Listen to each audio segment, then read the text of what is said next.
कर्क राशि के धन भाव पर धन के कारक का आना कितना बेहतर परिणाम लेकर के आपको आर्थिक परिप्रेक्ष्य से देखा जाए तो कैसे बेहतर बन पाएगा, इसे ही आप समझ पाएंगे। दूसरा हम बताने का प्रयास करेंगे कि यही शुक्र देवता जो आपके धन भाव पर आए हैं, ये कुटुंब का भाव भी होता है, इसलिए कौटुंबिक परिप्रेक्ष्य से यह समय कैसा होगा इसे आप जान पाएंगे। साथ ही साथ हम यहाँ पर बताने का यह भी प्रयास करेंगे कि ठीक आपके तीसरे घर के जो मालिक होते हैं ये स्वयं बुध देवता होते हैं और बुध यहाँ पर उच्च की स्थिति पर आने वाले हैं। तो दोनों ही ग्रहों को हम समझने वाले हैं, इनका क्या परिणाम आपके जीवन पर निकल करके इस एक महीने के दरमियान लगभग 33 दिनों का समय होगा, इन 33 दिनों में आपको प्राप्त होना है। सबसे पहले आपको बता दें, आपने जो राशि चक्र देखा था अभी जो अक्टूबर महीने का, इसका मतलब ये हो गया कि वो पूरे अक्टूबर महीने का सार आपको पता चला। अब यहाँ पर उन्हीं ग्रहों के द्वारा एक एक ग्रहों के क्या प्रभाव होंगे आप ये जान पाएंगे। उसी श्रृंखला में ये दो ग्रह होंगे जो शुक्र और बुध, आप ऐसा समझिए। पहले हम बुध की बात कर लेते हैं। बुध देवता 1 अक्टूबर से 18 अक्टूबर तक ठीक आपके तीसरे भाव पर इनका गोचर होगा। अभी अभी इसने आपके द्वितीय भाव को छोड़ा और ये आपके तृतीय भाव पर आ गए। तीसरा घर हो गया हमारे साहस का, हमारे पराक्रम का, साथ ही साथ हमारी यात्राओं का हो गया। जब यात्रा भाव के स्वामी यात्रा भाव पर होंगे तो ये समझिए कोई अच्छा एक भाग्योन्नति कारक एक यात्रा हो सकता है, क्योंकि छठे भाव के स्वामी हमारे नवम भाव को देख भी रहे हैं। नवम भाव से संबंध बन गया तीसरे भाव के स्वामी का, इसका मतलब कोई धार्मिक यात्रा भी हो सकते हैं, कोई नॉर्मल यात्रा भी आप कर सकते हैं, और वो नॉर्मल नहीं होगा बल्कि आपके लिए भाग्योन्नति कारक होगा। आप इस बात को भी समझिएगा। बुध की स्थिति जब यहाँ पर तीसरे घर पर होती है, इसका मतलब कोई एग्रीमेंट से संबंधित कार्य आप करना चाहते हैं, उसके लिए भी यहाँ पर अनुकूल समय है। कोई अनुबंध हो सकते हैं। बुध जब तीसरे घर पर होते हैं तो अनुबंध के कारक ही इनको माना गया है, बुध को माना गया है। अब इन बुध के पास एक घर का और प्रभाव होता है जो कि आपके 12वें घर के। अब 12वें घर के प्रभाव को लेकर के सीधा ये बुध देव आपके तृतीय भाव पर है। इसका मतलब 12वें घर तो भाई हमारे खर्चे, हमारे हानि को प्रदर्शित करते हैं, परंतु ध्यान दीजिएगा तीसरा घर हमारे साहस को रिप्रेजेंट करने वाला घर होता है। इस कारण से आप अपने खर्चे और हानि को दूर करने के लिए जो प्रयास कर पाएंगे, आपके साहस इस समय पर ज़्यादा काम करने वाले हैं। 12वें घर का प्रभाव तीसरे घर से हो जाए, इसका मतलब स्थान परिवर्तन का भी एक संयोग बन सकता है, या आप ऐसा मान सकते हैं, क्योंकि 12वें घर का संबंध कहीं ना कहीं तीसरे घर से बनता है। स्थान परिवर्तन या किसी कारणों से हमें कहीं बाहर जाना या बाहर आना, ऐसा योग बन सकता है। ये स्थान तो कि हमारे चिकित्सालय संबंधी खर्चों को प्रदर्शित करता है, और इसके स्वामी यदि मतलब उच्च के हो जाए तो ये समझना है कि स्वास्थ्य संबंधी जो चिंताएं हैं उस पर आपको ध्यान रखने की आवश्यकता है। बुध का यह 18 दिन का यह कार्यकाल होगा। इस टाइम पर आपको कुछ स्वास्थ्य संबंधी चिंताओं से आपको मुक्ति के लिए कोई प्रयास करना होगा, कोई विकल्प आपको ढूंढना होगा। तीसरे भाव पर बुध का होना, उच्च का होना, एक प्रकार से ये भी मान सकते हैं कि बुध हमारे व्यापार के कारक होते हैं, और साथ ही साथ यही बुध हमारी वाणी के कारक भी होते हैं। तो इन दोनों ही दृष्टिकोण से, व्यापारिक दृष्टिकोण से, और यदि किसी को प्रॉब्लम है, अपने मुख संबंधी कोई किसी को प्रॉब्लम है या गले में कोई प्रॉब्लम है, इन परेशानियों को मुक्ति दिलाने का एक साहस, एक अच्छा अवसर आपके जीवन पर ये बुध प्रदर्शित कर सकते हैं। दूसरी ओर अब हम समझने वाले हैं उन शुक्राचार्य जी महाराज को, जो शुक्र देवता आपके धन भाव पर प्रभावित हो रहे हैं।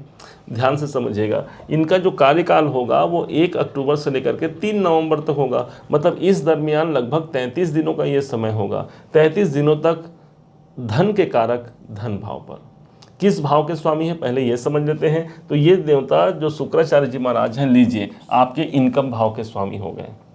मतलब धन भाव के स्वामी, मतलब लाभ भाव के स्वामी का धन भाव में आना इतना अच्छा संयोग होगा कि मान लीजिए कि हमें जो आर्थिक लाभ के दृष्टिकोण से कोई प्रॉब्लम आ रही है तो वहाँ पर एक समस्या का निदान दिख सकता है। भाई लाभ के मालिक धन में जा रहे हैं, दोनों को जोड़िए ना आप, तो धन लाभ, कौटुंबिक लाभ, आप ऐसा ऐसे जोड़ सकते हैं। तो धन लाभ के दृष्टिकोण से अच्छा माना जाएगा। कहीं से धन प्राप्ति का संयोग हो सकता है इस टाइम पर, क्योंकि आप यही भाव आपकी इच्छाओं की पूर्ति है। तो यदि आपके घर, कुटुंब, परिवार में किसी कारण से कोई असंतोष है, कोई अशांति है, या वहाँ पर आप कोई अच्छा माहौल चाहते हैं, तो हाँ, ये एक बेहतर प्रयास हो सकता है आपके द्वारा कि यही कि अपने कुटुंब परिवार के लिए हम कुछ बेहतर कर पाएँ, कुछ अच्छा कर पाएँ।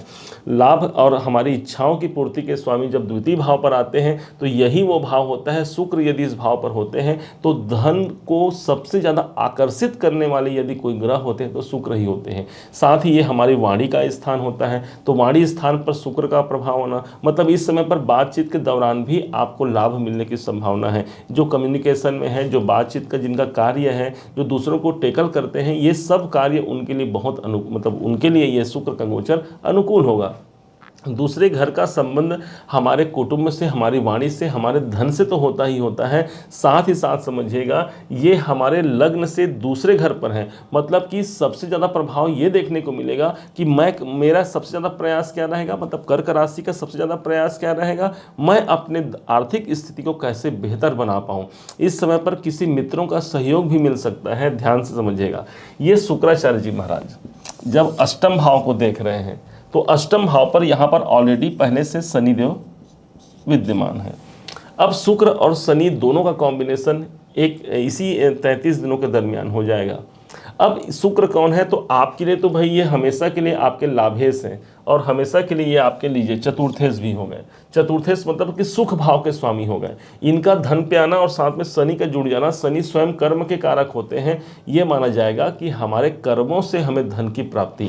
अष्टम भाव कहीं ना कहीं रुकावट को प्रदर्शित करता है, तो यदि कोई रुकावट की स्थिति भी चल रही है तो इन 33 दिनों में हो सकता है शुक्राचार्य जी महाराज धन रिकवरी का एक अच्छा खासा योग बना दे।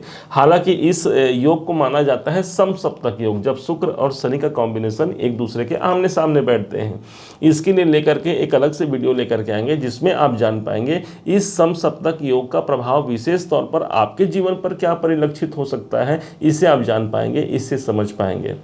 अभी फिलहाल के लिए अगर देखा जाए तो आर्थिक रूप से यहाँ पर सबलता देखने को मिल रहा है। कुटुंब में कोई सुख सौभाग्य का वातावरण बन सकता है। प्रॉपर्टी इत्यादि में आप इस समय पर कोई कार्य कर सकते हैं, चाहे वो किसी प्रॉपर्टी बेचना हो या खरीदना हो, दोनों ही दृष्टिकोण से शुक्र धनदायक होते हैं, इसे भी आप समझ लीजिए। बुध का पराक्रम भाव में होना पराक्रम के दृष्टिकोण से अच्छा माना जाएगा। हमारी बुद्धिमत्ता में कोई एक ऐसा डिसीजन हम ले सकते हैं एक जिससे हम आगे चल के कोई अच्छा अनुबंध संबंधी कोई कार्य है उसे पूर्णता की ओर हम अग्रसर कर सकते हैं। उम्मीद है आपने इसे समझा है, आपने इसे जाना है। यदि आपने इसे समझा है, जाना है, मेरे समझाने का प्रयास यदि आपको सार्थक लगा हो, मेरे समझाने का तरीका यदि आपको सार्थक लगा हो, तो अपना प्यार भरा लाइक और कमेंट करना कभी मत भूलिएगा। हमेशा की भांति अपना लाइक जरूर कीजिएगा। और हाँ, यदि अभी तक आपने चैनल को सब्सक्राइब नहीं किया है, सब्सक्राइब भी कीजिएगा। पुनः एक बार फिर आप सभी का दिवस बहुत मंगलमय हो, इन्हीं शुभकामनाओं के साथ। जय श्री राम।